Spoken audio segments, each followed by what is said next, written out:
Yeah. Let's do it. Yeah. No, John, obviously a successful evening for you. How do you feel your fighters played or fared today in the fights? Yeah, I mean, I'm glad he got the win, but that's Fran's really, I would say probably 20% of his ability. Okay. He's one of those guys in the gym, he could speak to anybody from SBG that spar him regularly. One of the most skillful fighters that I have. And then he went down and he was kind of swinging from the fences, and it's sort of the one thing I say to him when I'm walking him out. I said, don't forget now, same advice every fight. Use your lead hand more and let them walk onto your backhand. Yeah, got it. Then he gets a bit excited and then he just swings. And if you watch him in the gym, he's so technical. So now he's been out of the cage for a while. We'll say that. And what's great about with this league format is you know your next two fights. You know, the end of September and then, God willing, in December he'll be fighting for in the final. Whereas normally in MMA you have a fight, you don't know whether it's going to be 2 months, 4 months, 6 months until your next one. So we really have some momentum now to build on. But I would hope that in September we see a much more clean and technical version from Franz, because I know we can do it. Mm-hmm. I've got guys that fight and I've got guys who are very skillful, and Franz is very skillful. There's no need for him to be trading shots with somebody or spending half a round stuck on bottom. And so I'm glad, I'm happy, and I'm not happy because I know that Franz kind of not let himself down, but didn't quite perform at the level that he could. Mm-hmm. But we'll write that in September. Nice. And I asked him obviously here just moments ago about did the change in opponent have an effect on his performance at all?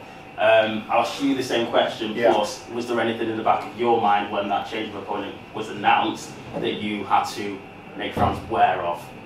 I'm going to be 100% honest. Today, I asked Franz, I said, so did you have a look at this new guy? And he said, no. I said, well, I haven't either, so I have no idea how he fights, but I know how you fight. I know what you can do. So whether this guy is more takedowns or more kickboxing, it shouldn't really matter if your own skill level is high enough. And Franz is at the stage now where his skills are very high in every area, and he should be going towards winning, you know, the European League and then going on to winning the World League. Let's put it that way. So no, I think this was a slight step down in opponent. No disrespect, but you know, Dominic I think is a harder fight. Maybe harder in slightly different ways. The guy did pretty well, I have to say. I train with Franz regular, and he's a freaking nightmare to take down and hold down. And the guy did it a couple of times, so fair play to him. And then round 3, when Franz dropped him, it was almost like a. If you saw that in a movie, you'd say, "Oh, that's a bit over the top." You know, the way he fell was, you know, was kind of strange. 1 second later, he's back up, taking Franz down. I was like, "What do we have to do with this guy? Yeah. He's not going away." And even in the second round, he got a knockdown, not quite as dramatic as round 3. So yeah, look, hard-fought win. It's one of those things in MMA. You never want to underestimate somebody. Not that we underestimate him, but you know, good record coming in here. I think he had a 3, 4, 5 win fight streak coming in, so he was no joke at all. Even on short notice, he practically made weight. He only missed it by a smidgen. So yeah, it's a good win. Nice. And then the last one from me, just about yourself as a coach. You've got a lot of things going on. You're a busy man. How do you organise yourself so that you're not spreading yourself too thin with obviously the roster of fighters that you do have for SBG? You know, I just tried to do by, you know, the work for fights is done Monday to Friday in the gym. That's when the work is done. And I've always have guys in there that are 2 weeks out from a fight, 6 weeks out from a fight, or 3 months out from a fight. So it's this kind of constant river of fighters at different stages of fight camp, and you just find a system to run the practice at a level that everybody can benefit from it. But I do run it in such a way that I feel like we're ready to go at any time, and I've got a great second in command, Dave Roach, and if I'm like I am this weekend, I'm away with Franz, he's going to be away with some of the other fighters. So yeah, just focus on the day, whatever day it is. It's Wednesday, that's MMA kickboxing. That has to be the best session we've ever done. and don't get too caught up thinking, oh, 2 weeks time I have this guy, 4 weeks time I have this guy, 8 weeks. Just focus on that day, and the future will take care of itself. Nice. Thanks, John. You're welcome. Now, with more events coming to Europe, such as PFL Europe and more other promotions as well, bringing events to Europe, do you notice more high-level fighters coming into your gym as well? Yeah, absolutely. We get a lot of visitors.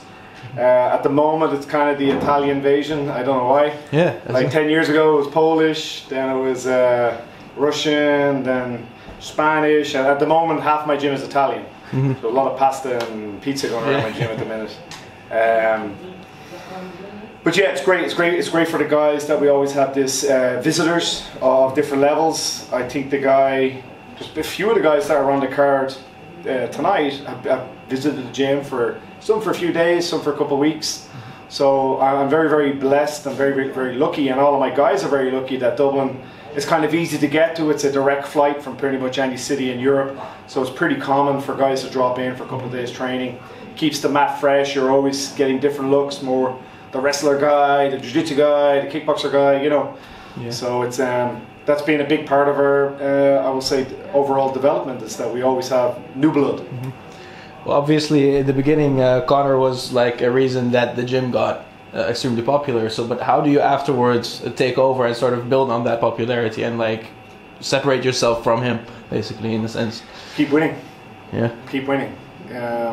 If the guys saw that, you know, Conor obviously had a great run, and then after that, we're just getting demolished. I think this year we're at about a 75% win rate, which is one of the highest in the world compared to any gym.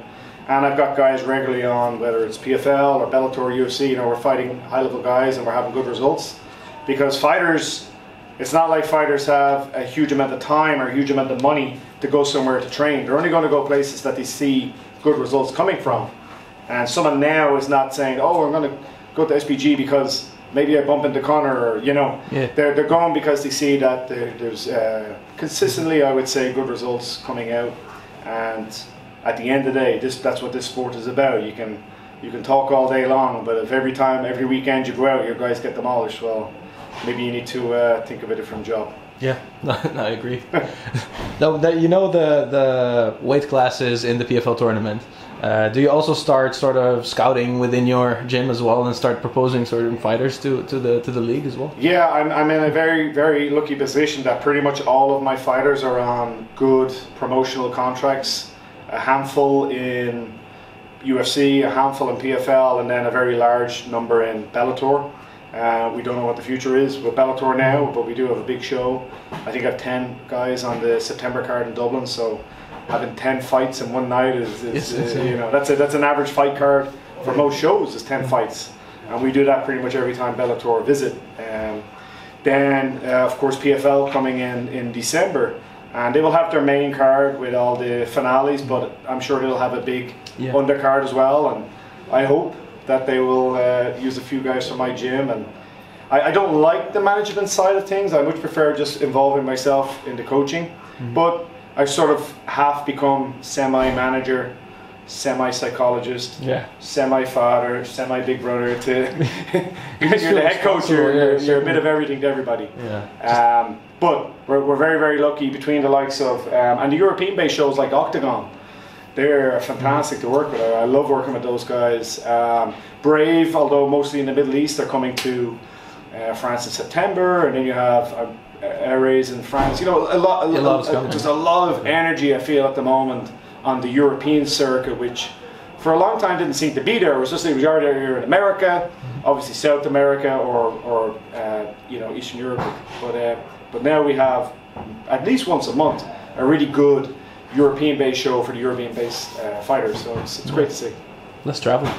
Let's travel. I really like that part. I leave tomorrow in the morning and I'll be playing with my son at 1 o'clock. So that's really nice.